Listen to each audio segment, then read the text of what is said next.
My name is Thomas.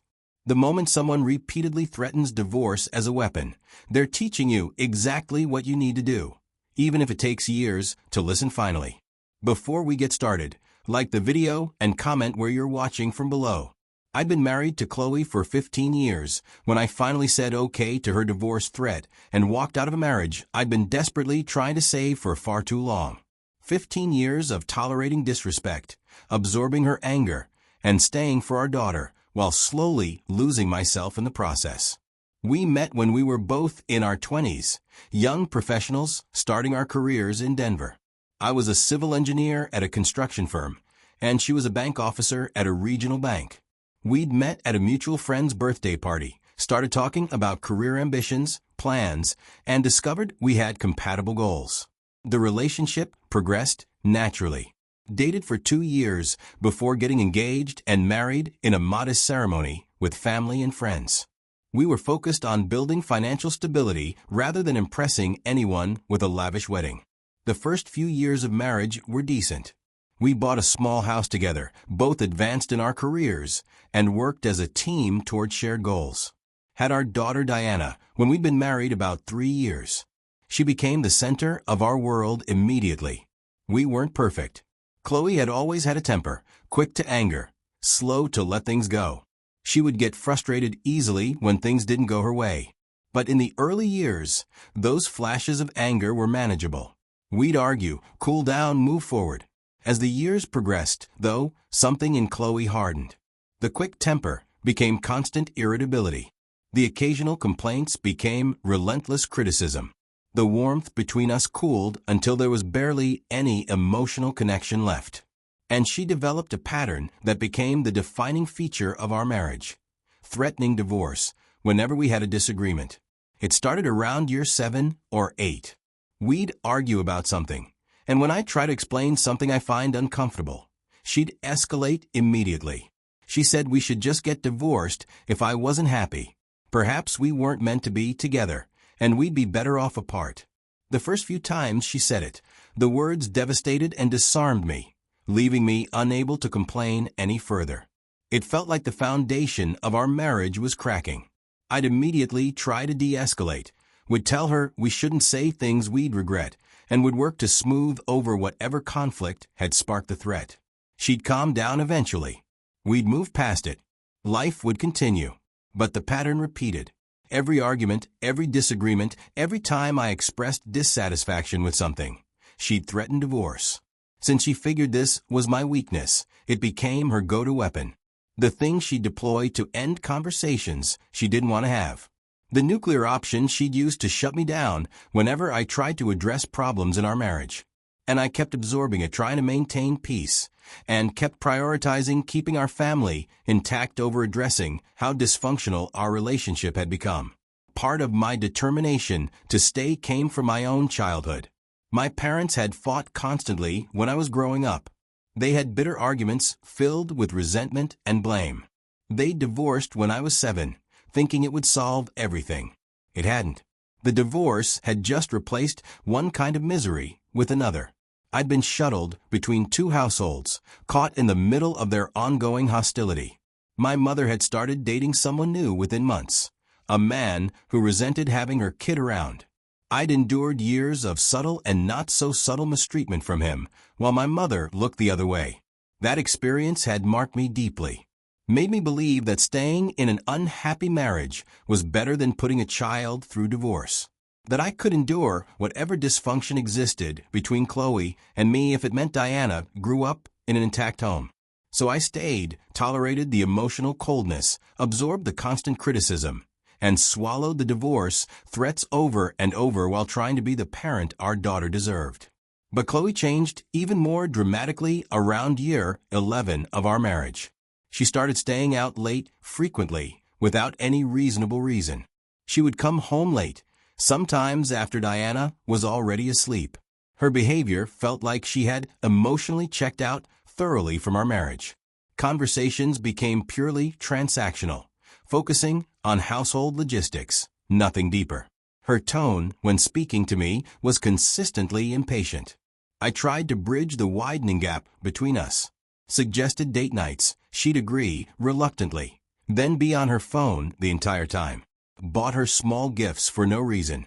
She'd accept them with perfunctory thanks that held no warmth. At this point, I tried to engage her in conversations about our relationship. She'd shut down immediately. Our marriage became purely mechanical. We were co-parents occupying the same house, not companions or partners, roommates with a shared child and a shared mortgage. I told myself, Diana was worth the emptiness I felt, that she had two parents under one roof, that she was happy and thriving, that my sacrifice of personal happiness was justified by her stability. But the situation kept deteriorating. One Friday evening, about 4 years into this pattern of Chloe's late nights and emotional absence, she announced casually that she had a team hangout after work. Said she'd be home late. Later turned into midnight, then 1 in the morning, then 2. I tried calling, no answer. Sent text messages. They showed delivered, but were never read. I stayed awake the entire night, sitting in the living room, partially worried about her safety, partially angry at the disrespect of not even sending a courtesy text to let me know she'd be out all night. Around 7 in the morning, I heard her car in the driveway. She walked in quietly, clearly hoping to slip in unnoticed. I was sitting on the couch. She startled slightly when she saw me. I asked her as gently as I could manage why she couldn't at least text to let me know she'd be out all night.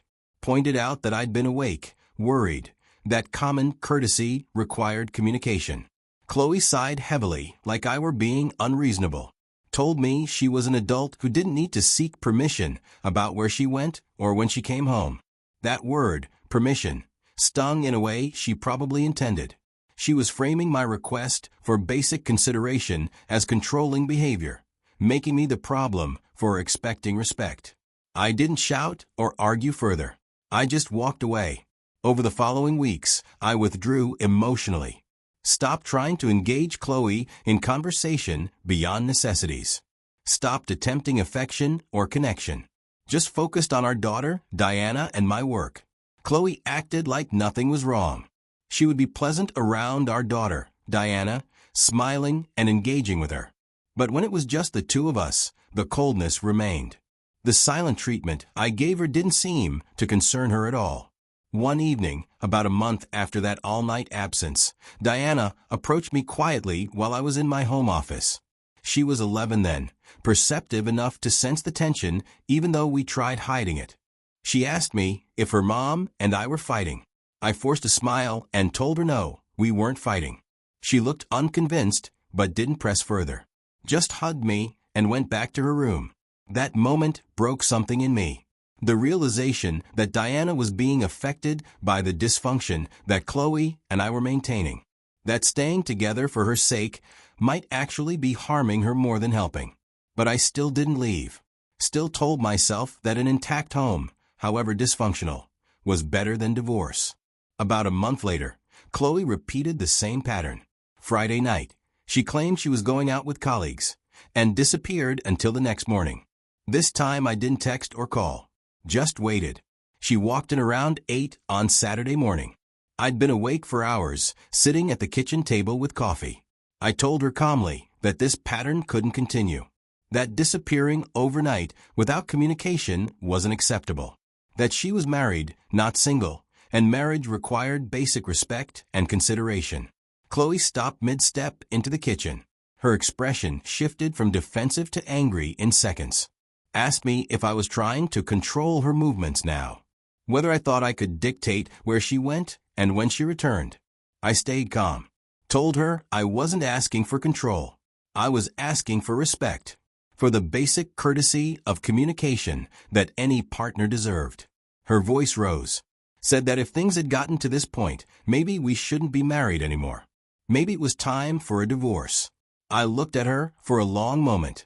This woman I'd been married to for 15 years. Who I'd built a life with. Who'd given me a daughter.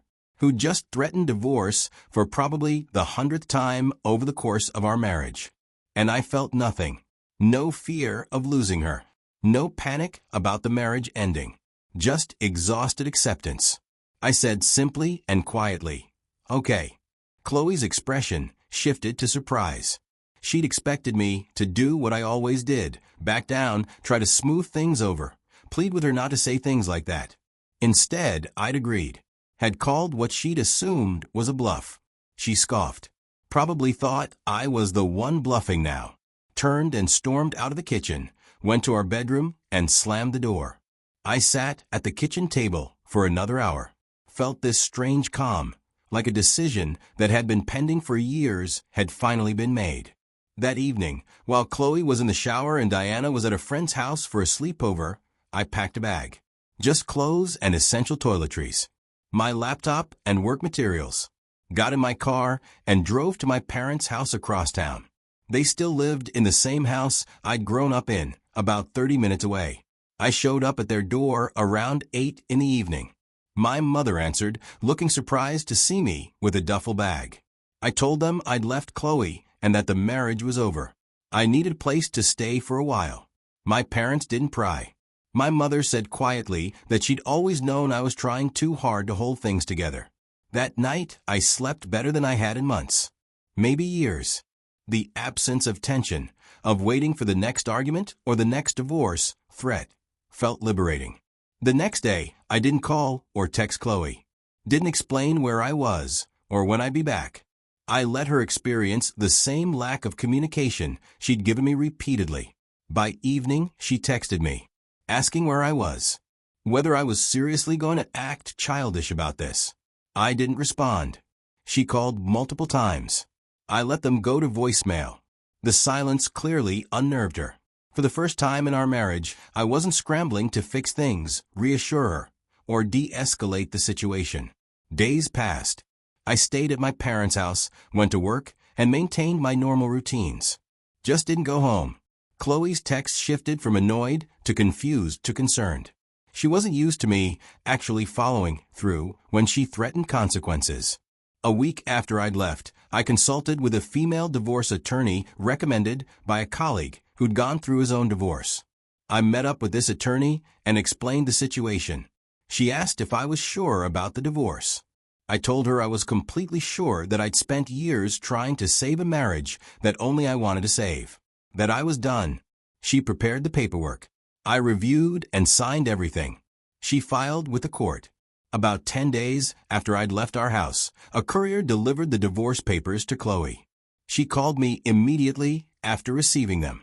I answered this time. She was in shock, demanded to know if I was serious, whether I'd really filed for divorce. I told her calmly that I was entirely serious, that she'd threatened divorce hundreds of times over the years, that I'd finally taken her at her word.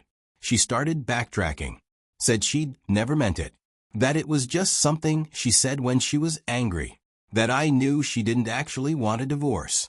I told her that whether she meant it or not, I did. I was done living in a marriage where I was disrespected constantly, where basic communication didn't exist, and I was threatened with divorce every time I expressed any dissatisfaction. She tried arguing, tried guilt-tripping me about Diana, said I was abandoning our family. I pointed out that she'd been emotionally absent from our family for years, that she stayed out all night without communication, that she'd checked out of our marriage long before I'd finally left. The call ended with nothing resolved, just the reality that divorce was happening whether she wanted it or not. The divorce process was brutal. Chloe fought me on everything, demanded primary custody of Diana despite having been the emotionally absent parent, wanted an enormous settlement despite us having relatively equal incomes. Her attorney tried to paint me as controlling and abandoning, as someone who'd left his family over a minor argument. My attorney countered with evidence of Chloe's pattern of emotional abuse, the constant divorce threats over 15 years, her unexplained overnight absences, her refusal to communicate basic information about her whereabouts. We had to bring Diana into it to some degree, not by making her testify, but by having a guardian ad litem interview her about her relationship with each parent and where she felt most stable. The whole process took about 18 months. Court dates, mediation sessions, and financial discovery. The grinding machinery of legal dissolution. Eventually, we settled. Joint custody with a schedule that split Diana's time relatively evenly. Asset division that gave us each about half of what we'd accumulated. No spousal support since we earned similar amounts. The divorce was finalized when I was 42. 15 years of marriage ended with a judge's signature on legal documents. I moved into a 2-bedroom apartment near my work. Close enough to Diana's school that I could easily handle pickups and drop-offs during my custody time. I started rebuilding my life as a single father with joint custody. Developed routines for my time with Diana. Made my apartment feel like her home, too. Diana adjusted better than I'd feared. She'd known something was wrong between Chloe and me even when we tried hiding it. The divorce at least ended the tension she'd been living with. About 6 months after the divorce was finalized, I went to pick up Diana from Chloe's house for my custody weekend. Chloe answered the door. We'd barely spoken beyond logistics since the divorce. All communication had been through text. But that evening, as Diana ran to get her overnight bag, Chloe looked at me and said softly that I'd really meant it. The divorce and leaving. All of it. I nodded. Told her simply that I'd stopped fighting for someone who kept daring me to walk away. That after years of divorce threats, I'd finally taken her seriously. She looked like she wanted to say more, but Diana came back. I took our daughter's bag and left. That was the last substantial conversation we had. Since then, it's been purely functional co-parenting communication. Pick-up times, school events, and medical appointments. Nothing personal. Diana is 14 now. Doing well despite having divorced parents. Maintains good relationships with both of us. I appreciate the lack of tension compared to those final years before the divorce. I've been reflecting a lot on everything that happened. During the years I stayed, I was trying to hold a marriage together that was already broken. I believe staying because of Diana was the loving choice when it was actually teaching her that tolerating disrespect was normal. I used to think staying for the child was love, but I learned that peace is also love. Modeling healthy boundaries and self-respect teaches your child that relationships should never be one-sided. That showing a child that it's okay to walk away from situations where you're consistently disrespected is sometimes the most loving thing you can do. I don't regret the years I tried to make the marriage work. Don't regret giving it every chance before finally leaving. Those efforts meant I knew with certainty that I'd done everything possible before walking away. But I also don't regret leaving. Don't regret finally taking Chloe at her word when she threatened divorce for probably the 1,000th time. The marriage had been over long before I actually left. I'd just been the only one still trying to save it. Looking back now, 3 years since I said okay and walked out, I understand several things clearly. I learned that threatening divorce is emotional abuse. Using the dissolution of your marriage as a weapon to control conversations, to shut down conflict, to avoid accountability, that's manipulation. And I tolerated it for far too long. I learned that staying for the kids isn't always the right choice. Children are perceptive and can sense dysfunction even when you try to hide it. Diana was better off with 2 separate, peaceful homes than one shared, tense home. I learned that you can't save a marriage alone. That all my efforts to bridge the gap, to maintain connection, to preserve our family, none of it mattered because Chloe had checked out years before I finally left. I learned that someone's repeated words reveal their true desires. Chloe threatened divorce constantly. On some level, she'd wanted out for years, but was too comfortable with our shared life actually to initiate the end. So she'd pushed and pushed, expecting me to either fix everything or leave, never imagining I'd actually call her bluff. Most importantly, I learned that self-respect requires action, that I couldn't preserve both my dignity and a marriage where I was constantly disrespected, that choosing peace for myself and stability for Diana meant finally walking away from someone who'd been daring me to leave for years. When people think I gave up too easily, saying 15 years of marriage deserved more fighting, more attempts at counseling, more effort before ending things. But those people didn't live in my marriage, didn't absorb the constant divorce threats, didn't experience years of emotional coldness and overnight absences without communication, didn't try repeatedly to bridge gaps that only widened. I fought for that marriage for over a decade. Tolerated disrespect, absorbed threats, prioritized keeping the family intact over my own well-being. The only thing I gave up on was trying to save someone who didn't want to be saved. Chloe still plays the role of a victim in her narrative. I've heard through mutual friends that she tells people I abandoned the family over a small argument, that I gave up without trying. I don't correct her story publicly. Don't feel the need to defend myself to people who weren't there. The people who matter know the truth. I wish Chloe well genuinely. Hope she's building a life that makes her happy.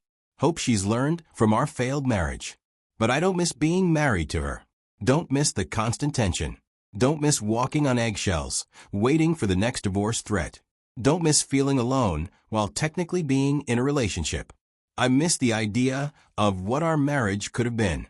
The partnership we were building in those early years. The family unit I wanted Diana to grow up in. But I don't miss the reality of what our marriage actually was in those final years. The coldness, the disrespect, the emotional abandonment. I'm building a life now that feels authentic, peaceful, based on honest relationships with people who value me. It's not the life I imagined at 28 when I married Chloe. Not the intact family raising a child together that I'd planned for. But it's better than the life I was living in those final years of marriage. Better than slowly eroding under constant criticism and threats. Chloe and I will probably have minimal contact once our daughter, Diana, is an adult. There is no reason to maintain a connection beyond our shared daughter. We'll both move forward with separate lives. Different than what we'd planned, but better than what we'd have had if I'd stayed. Because I finally learned that peace matters. That self-respect isn't optional. You can't build a life with someone who uses their dissolution as a weapon. Chloe taught me that lesson by threatening to divorce me for 15 years. I finally learned it by saying okay and walking away. Best decision I ever made. Even though it took me far too long to make it. Because now I understand. Staying in dysfunction isn't love. Walking away from it is. And I'll never forget that lesson again.